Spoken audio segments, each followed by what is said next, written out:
Hello, my name is Sam Williams of the Community Awareness Series at the Jersey City Free Public Library. I'd like to thank you for joining us of our annual commemoration of Juneteenth. I hope everyone is doing well during these times, the COVID era. I hope you're doing everything you need to do to stay safe and healthy, you and your families and loved ones. Our annual Juneteenth is something we've been doing a long time, and we are marking the celebration of the end of slavery in the United States of America. So we have Spektrums Afrikans Dance and Drum Group performing today, so thank you for being here with us.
next week to see some of what Spektrums Afrikans Dance Company of Newark is doing.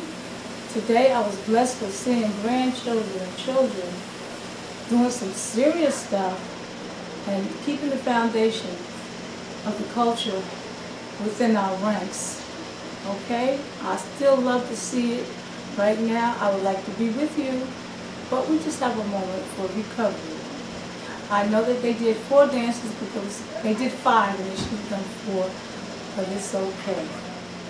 My name is Zool. I'm the director of Spektrums Afrikans Dance Company, and my youngest daughter, Kakayu, she's the one that directs and teaches the younger women, or younger women inmates. As you can see, you saw younger women dancing, and you saw younger women performing, and you saw the brothers drumming with the younger men. The first dance that was done was in honor of and remembrance to the dance called Wolostadone Shondone. It's an old dance. By the time they left Africa with our ancestors, it changed up somewhat. It's not in Africa called a slave dance, but the manipulation of our environment here gave them the understanding of how to manipulate time, energy, and music to correlate with the change, the whipping. You might have saw quivering in that. You might have seen hands outstretched with that dance. And that dance was depicting the loosening of the change. There's 3 parts to that dance, but most people only know 2. They don't know the middle passage one, the one where we're on the plantation, we're not free, but our hands and legs are freer than they were. And so the slow, methodic was the hindrance of the chain, or the slashes, or the whipping, and the head bow, okay? And then the middle part, you saw a little bit more movement, legs being able to be a little more freer, and arms a little more free. And you saw it happening where you couldn't go off the plantation, but you had run of the plantation.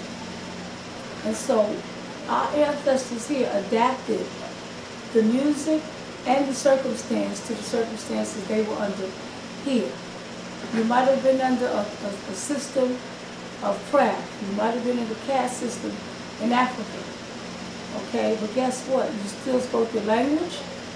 You still had your clothes. You still had your rituals. And you still had, most of all, family or family-type people in your environment. When you were brought here, all of that was gone lost, unless you teamed up here and you figured out how to match up people from different villages, different language bases. The last part of that dance was complete hands free, legs free, oblivion. The last part of that dance is what you might see the 1930s doing. You might see the legs crossing. You might see the Susie Q. You might see what they called Lindy Hop. Okay, Charles Lindbergh, when his baby was stolen, he went across the Atlantic Ocean, and that Atlantic Ocean trip, okay, symbolized him jumping the Atlantic. Okay, so they called it the Lindy Hop. But that's where your so-called rubber legs and the women doing the dances that you see them now over their heads. Remember, throw our women over their heads, underneath their legs. Okay, the jitterbugging, which they couldn't do then. That's why they slowed it down to the Lindy Hop. All right, the Charleston.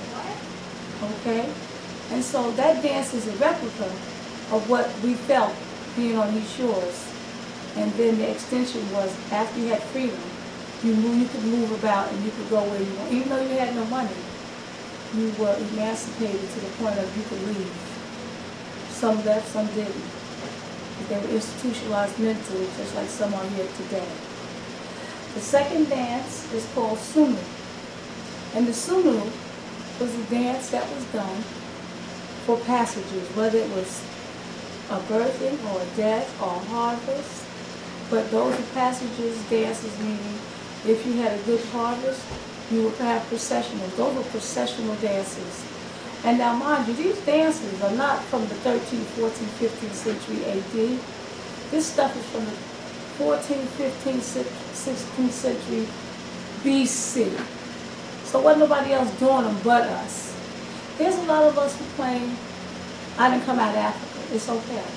But see, you have to know at one point everything and everybody know they came from something up out of the continent. And it wasn't called the continent, but you came up out of something browner than you. So even the people who are now trying to do genetic and ancestral studies, they are even claiming genetics of a darker race. So our people don't need to have fits over disclaiming the continent. They don't need to have problems with wanting to have French grandmother, Italian grandfather, and native this. Give the Native American who's already here, give him credit for being here too. Everybody was all over the world, but everything came from a darker state. So stop pitching that line about I ain't no African. You don't have to be an African. Even African word is a Greek word. Just get over it. The circumstances that we're trying to highlight is that you came from something great, something mighty, something strong, something powerful. Civilizations that was far beyond anything from this century and over the last 20th century. They didn't have it. Okay? The Zulus, processional, digging the soil, throwing the seeds, okay, going to the funeral, coming back from the funeral like they do down in New Orleans, okay, down south. And that's that processional that you'll see them doing, especially people from the lodge. You see them in the middle of the street, coming back. Going to the grave, they're real slow and methodical. Coming back, they party. And they bring the deceased those things that the deceased love. The next dance is CAS. CAS is a harvest dance. Now most of these dances came up out of Guinea. Other nations took it because the people moved around. The nations moved around, not just Mawinka, and the Nalu people. There's so many different ethnic groups, and they may have the same steps but a different language base. But when you look at it, you can start to see things that look like this, that go to that dance, that go to this dance, because they were purging things and merging things. So we don't need to be so harsh on us. We have kept things going here for the duration. We have kept things going here for 200 years, trying to have you hear the drum, trying to have you understand. Don't be so hard on your color and your race base. Try to understand that those of us who are trying to keep it going, we stimulate you to know that there's something more than what you see with your eye today. Everybody who knows is not going to tell you. It's okay. But you have to understand that we have to claim something, because if we don't claim it, somebody else will. And I know they did cuckoo. I'm not sure if they did cuckoo last. But I think they did lamba, and then they did cuckoo. And lamba, that was the king's lamba. There's different lambas. Different nations have different lambas. They have different tonations. Okay? And so they did the king's lamba. This came up out of Mali. And the king's lamba was for the royal family. And before there was even a djembe, because the djembe was considered a no-go drum. You couldn't drum the djembe. It was more or less given that thought of being a heathen. So, you had the xylophone, you had the flute, and you had the quarter. That was the orchestration in the original part. But now we got all the drums, jujums, kankanes, sung by, crins, and shekarays, and different other items that go along to make it a real full sound. And lamba is a very rich and passionate dance. I take my hat off to the sisters and brothers all over the diaspora, for those who continue to dance, for those who continue to keep it going. For them, we have to know that somebody has to keep it going.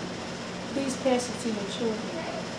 The last dance, cuckoo, they use it, they say they use it for celebration, all in the celebration.